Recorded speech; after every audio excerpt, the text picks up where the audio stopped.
Version 6.2 is here, and we finally received the full kit for Columbina, along with the new artifact set for Durin and Columbina. So it's time to decide who to prioritize between what could be the strongest sub-DPS units in the game.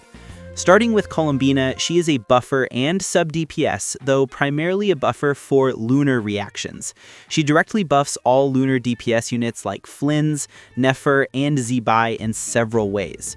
Her passive grants 7% base Lunar damage once you reach around 35,000 HP, and she further buffs Lunar reactions through her burst by reducing the Lunar charge interval by 0.5 seconds, giving 3 extra Verdant Dew stacks for Lunar Bloom, and adding an extra Geo hit for Lunar crystallized reactions.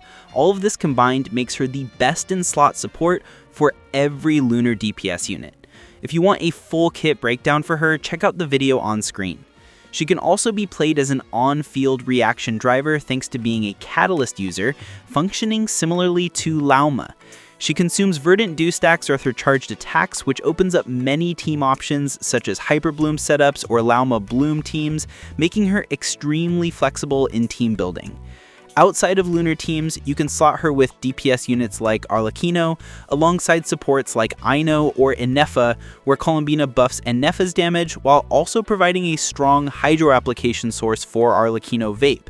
You can also run her with Veresa and Enefa in Lunar charge teams, where Columbina boosts the overall Lunar charge damage output. But in these non-Lunar setups, Columbina is generally valued more as a sub-DPS rather than a full buffer like in her dedicated Lunar teams.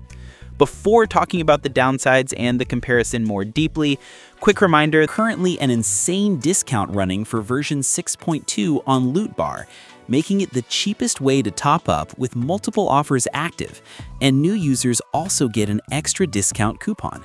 Use my link below for all the discount. Now let's quickly look at Durin's key highlights. Durin is another sub-DPS and buffer who provides up to 35% resistance shred when you have 2 arcane members in the party, which drops to around 20% if you only have Durin active. He also just received a new artifact set which significantly buffs his personal damage compared to Crimson Witch. The 2-piece bonus grants 18% attack, while the 4-piece provides 25% attack and an additional 20% crit rate. This ends up being roughly a 10 to 15% personal damage increase for him.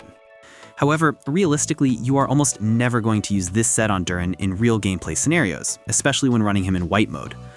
In most team setups, the 20% attack buff from Noblesse Oblige for your main DPS holds more team value than Durin's personal damage gains from this new set, since this new set is more focused on maximizing the wearer's own damage rather than buffing team output.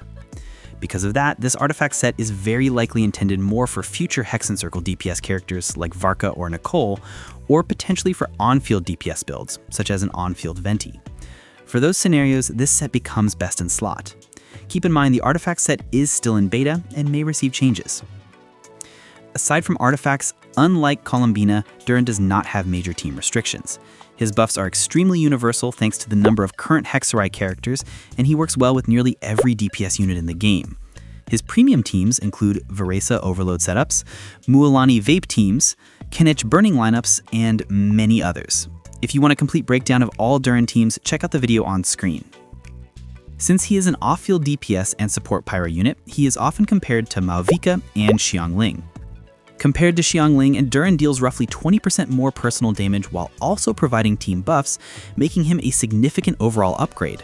But of course, Xiangling is a free 4-star unit, so the value comparison is important to consider. When comparing Durin to Mavuika, with this new artifact set, Durin gains about 7 to 8% more personal damage, translating into roughly 8 to 10% higher team damage in premium setups such as Arlecchino Overload, Veresa Overload, and Mualani Vape teams. However, unlike Durin, Mavuika has access to a full on-field DPS playstyle where she completely outclasses Durin as a carry. Mavuika's on-field teams can exceed 135,000 DPS, while Durin's strongest carry teams barely reach 110,000 DPS, which makes sense since Durin was designed primarily for off-field support and damage. This naturally raises the question, if you already own Mavuika, is Durin worth spending around 80 pulls for what amounts to a 5 to 8% team damage increase? The answer is complicated. Durin still offers additional value beyond raw numbers. As a Hexerei member, he has insane synergy with older characters that dramatically elevates their performance, and he is also expected to define future teams with upcoming characters like Varka and Nicole. Talking about Columbina, her main role is purely buffing lunar reactions. So if your main focus is Mavuika, Arlecchino, Vereza, or Novillet, Columbina might not be your best in slot option outside of dedicated lunar team setups. How can you just stand there smiling while this is happening? Say something! Apart from her lunar reaction buffer role, when you look at her damage multipliers, Columbina is shaping up to be the strongest Hydro off-field damage dealer in the game, even surpassing Yelan. This is because she can personally trigger all 3 lunar reactions. Since her lunar buffs always apply to herself, her personal damage scales insanely high. You can push the ceiling even further by running another Nod-Krai unit to unlock Ascendant Gleam, which further amplifies her reaction damage output. This allows Columbina to slot into Geo, Electro, and Dendro teams where she can reliably trigger lunar reactions across all of them. However, her value in Mavuika and Arlecchino teams is much lower because there is no lunar vaporize reaction. Without access to that reaction, Columbina cannot utilize most of her buff kit, which causes a massive damage drop that simply isn't worth the slot. As said, if you still want to play her in teams where she can trigger lunar reactions outside dedicated lunar comps, you need to change several things, first being her artifact setup. Her signature artifact set purely buffs lunar damage and becomes mostly useless in non-lunar teams, forcing you to switch to something like Tenacity of the Millilith for general attack buffs instead. So finally, coming to pull value. From everything we've covered about Durin and Columbina, Durin is currently the most versatile sub-DPS in the game. He works with nearly everyone across multiple artifact sets and a wide range of team archetypes. His overall value is extremely high, and when considering future Hexerei characters like Varka and Nicole, his long-term scaling continues to rise. Columbina, on the other hand, is currently looking like a character that needs lunar reactions to truly shine. But if you do play lunar teams, there is no better character than her. She buffs Nis and Nefer to a level that pushes both teams above skirt comps. Yes, you heard that right. Flint's teams with Columbina are hitting around 125,000 DPS, while Nefer teams are touching close to 130,000 DPS, making them the second and third highest DPS teams in the entire game. Columbina with Zibai is also reaching around 130,000 DPS, and full multiplier values are still not finalized, meaning this ceiling could climb even higher once beta tuning is complete. Even without Anefa, Flint's with Columbina is still reaching around 115,000 DPS, which keeps Flint's firmly inside the top 5 DPS lineup. The same applies to Nefer.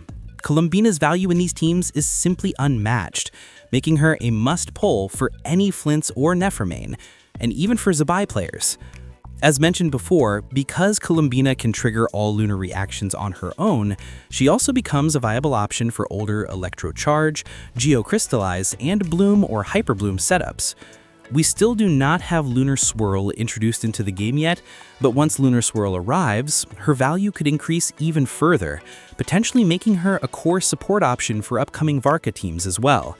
It also aligns with earlier hints that future Nod-Krai teams will revolve around 2 Hexerei members and 2 Lunar members, opening far broader team-building possibilities, which turns Columbina into yet another future-proof must-pull, especially alongside characters like Sandrone. If you ask me personally, I'd still recommend trying to get both Durin and Columbina if your pulls allow, but if you can only get one, Columbina's future scaling potential is honestly looking stronger. She can work with almost any DPS outside of vaporized teams because lunar reactions can be triggered universally, while Durin, despite having similarly wide team coverage, does have several direct substitutes like Mavuika, and since most of Durin's buffs activate with any 2 arcane members, even if the output is lower than Durin himself, he can still technically be replaced. So overall, Columbina currently feels more irreplaceable. I hope this video helped you decide the best pull choice for your account, and don't forget to join our 8K special giveaway. More information is in the description.